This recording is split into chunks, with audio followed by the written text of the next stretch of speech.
Just a few weeks ago, I had no idea what Trails in the Sky was. I tried the demo for Trails in the Sky first chapter on a whim, and I was instantly in love. After spending 40 hours with the full version of the game, I'm back to share my thoughts as a new player. First of all, big thanks to Gung Ho America for sending me early access. I also want to thank everyone who watched, commented, and liked my previous video on Trails in the Sky first chapter. I am so grateful for the support on that video. I have a tiny channel. I started it a few months ago, mostly because I got a new computer and I wanted to learn how to edit videos. And I wanted an outlet to talk about games that people in my real life are tired of hearing me talk about. At the time of posting that video, I had like 200 subscribers, so I'm used to talking into the void, and I was okay with that for the most part. So to see that kind of a response on a video that I've put out was truly incredible, and I really thank you guys for that positive response and all the awesome discussion in the comment section. So with that out of the way, let's get into my thoughts about the game. At the point of recording this, I have finished the prologue and the first two chapters.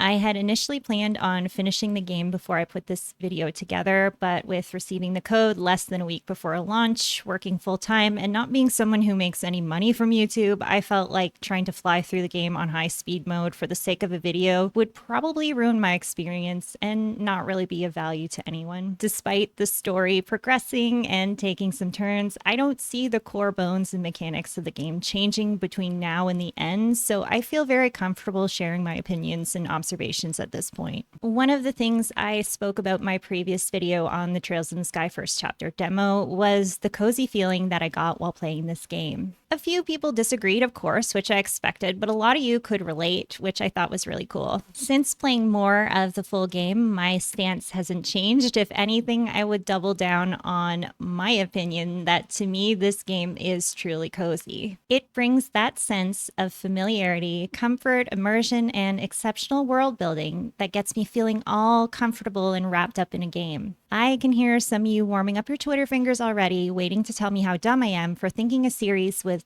such dark themes and plot points is cozy, but I will again say cozy is a subjective feeling. As I initially predicted, after playing more of Trails in the Sky first chapter, it has become a comfort game to me. When I think about my favorite RPG series and why I love them, Mass Effect, Red Dead, Elder Scrolls, Witcher, Dragon Age, Fallout, no, I'm not saying those games are the same as Trails. I'm talking about how they make me feel and how I connected with their worlds, the stories, the characters, all the little bits of lore and backstory. This game hit me in that same way. Playing more of Trails in the Sky first chapter has only intensified that feeling. The different locations you visit with Estelle and Joshua are lively, each have their own sub-stories and goings-on. The NPCs are entertaining to chat with, and I especially enjoyed the little touches like picking up an issue of the local newspaper and reading along as the events of the game are retold to you as you play through them, or seeing the stock update at the local market after returning on a mission. The aesthetic of the game is quite quaint and picturesque on its own, with atmospheric music and sounds adding to the feel. The relationship between Joshua and Estelle, as well as the interactions between the various side characters and party members, is charming to watch. I always enjoy it in any form of media, whether it's a book, a novel, a movie, a video game, when you have an epic plotline contrasted with the lives of ordinary people. It's interesting to see how the average person deals with the events of the story in addition to the heroes. Trails stands out for this. It does it, and it does it well. Just like in the demo, every major location has its own vibe and atmosphere. Despite the buildings looking similar, the little detours to restaurants, shopping at the market, casting a line at the fishing lodge, hanging out at a bar, checking out a roadside flower stand, you are truly living among the people. This game made me feel nostalgic, even though I've never played the old version. It reminded me of those late 80s, early 90s adventure movies I grew up with, where a group of kids goes on an adventure without adults, where serious things happen, maybe a loss of innocence. Fun but emotional coming of age stories where the characters are so engaging you feel you're right there with them. I can't think of a video game that has captured that same feeling for me. Trails first chapter is slow, it's story heavy, but this is a strength, not a flaw for me. Now, I'd be remiss if I didn't speak again about Estelle. I adored Estelle from the moment she spoke in the prologue, and my love for her character has only strengthened. A good female main character is rare, don't get me wrong. I don't feel that a female character needs to be inserted in every game just for the sake of inclusion, although it is thoroughly refreshing to have a female lead with a solid personality, who is well written, has dimension, not to mention is just plain enjoyable. She's funny, awkward, determined, and a little naive and misguided at times. She's full of good intentions, but doesn't really understand how the world works yet. Estelle's character is one of the most accurate portrayals of a teenage girl I've seen in a while. From someone who was a teenage girl at one point long ago, I can relate. I could go on and on about how much I love Estelle, but if you're clicking on this video, you probably already share these feelings. I can't imagine how fun it must be for fans of the original game to see her brought to life in this way. Now, Estelle isn't the only great character. The game treats you to numerous, truly enjoyable side characters. The game is partially voice acted, and the performances are stellar across the board, continuing from the demo, with Matt Mercer as the standout to me. He absolutely shines as Olivier, probably my favorite performance in the entire game. His intro scene is pure campy deliciousness, and I loved every time he popped up. Cutscenes are long, but gorgeous and engaging. There are some instances of some janky animation, mostly walking and stair climbing, and some of the mouth movements, but nothing that took me out of the story. In contrast, there are some very nice cinematic angles used in the cutscenes, and special attack animations added a lot. Overall, the graphics are nothing mind-blowing, but they are crispy clean, bright, colorful, a nice contrast to all the super dark colored RPGs we've been getting lately. I love bright colored games like this. So some of the scenes are a little awkward due to the way the voice lines are cut, but I found it all very endearing and enjoyable. Some issues with the written text translations, though, were a bit harder to ignore. There were some very noticeable issues with sentence structure and grammar. Not enough to affect my overall enjoyment of the game, but enough that it took me out of the story at times. Not a deal breaker, but something I hope is refined and addressed in the second remake. Now, moving on to combat. I love the combat in the demo, and this hasn't changed in the full version. My love has only grown. I don't think I'm the person to be going into crazy detail about the battle system. I'm still trying to figure it out. Everything seems to be pretty well balanced. I haven't found any particular skill or ability that seems to be too broken. You have to make use of your whole toolkit. Now, turn-based combat seems to get a bit of a bad rap, and it was one of those things that made me hesitant to play this game initially. However, it is so much fun in this game, much more fun than I could have ever imagined.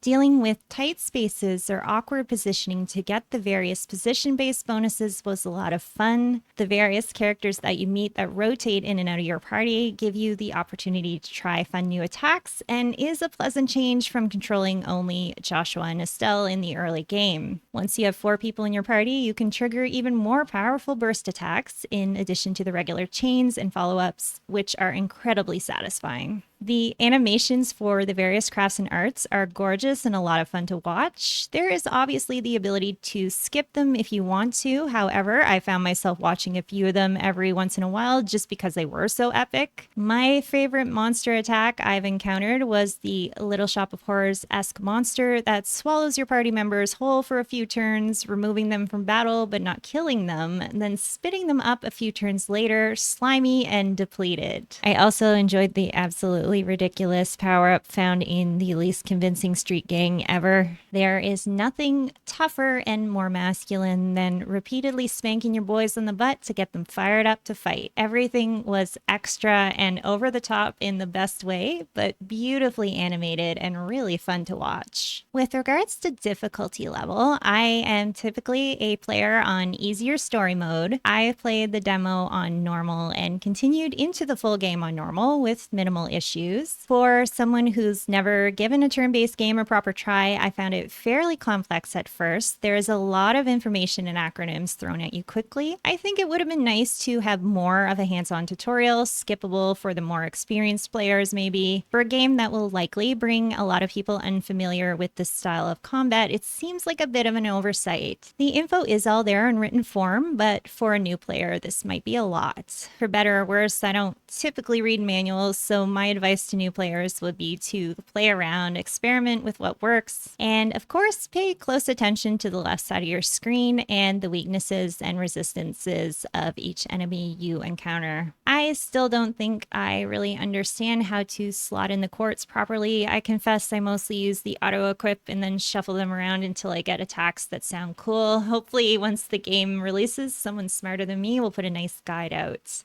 I will say that I found the chapter ending boss battles to be quite a jarring jump in difficulty compared to the bulletin board quests and overworld monsters. As someone who isn't familiar with the story, I found myself caught off guard when things transitioned into the end of chapter battles. It's not the end of the world though, because each fight gives you the ability to retry or scale down the enemy difficulty after you die. And if you know the story from the original game, you can probably also anticipate these plot points and be more prepared than I was.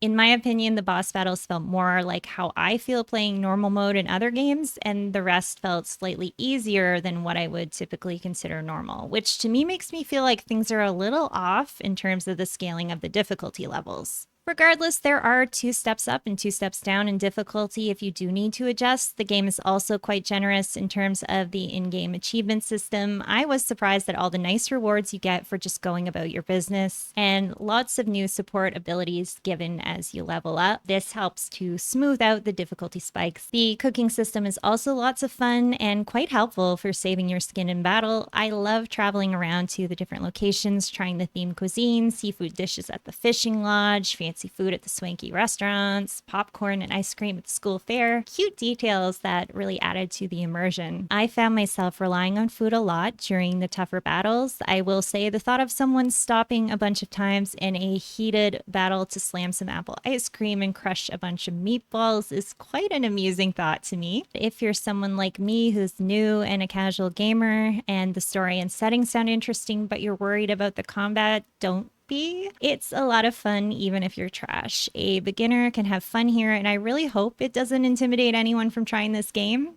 And as I always say, if you play on easy or very easy, no one is coming to your house to shame you. It's fine. Just enjoy the game. There are a lot of really nice quality of life features scattered through the game. The minimap is one of the best I can think of. Always on screen, you have a clear view even inside buildings. The menus and interface are easy to navigate. Combat menus do get a little cluttered later in the game as you accumulate more skills, but it's laid out nicely. I do appreciate the number of camera controls. I've had concussions, my eyes are bad, motion sickness is always a concern, but there is so much adjustability here in terms of the camera field of view, camera distance, positioning. I did not experience any symptoms playing this game. Overall, I think there is a lot in the Trails in the Sky First Chapter remake that will attract new players to the game. The gentle pace and slow reveal of the plot is refreshing in a world of brain rot and TikTok attention spans. It's almost a throwback to another time, but with modern polish.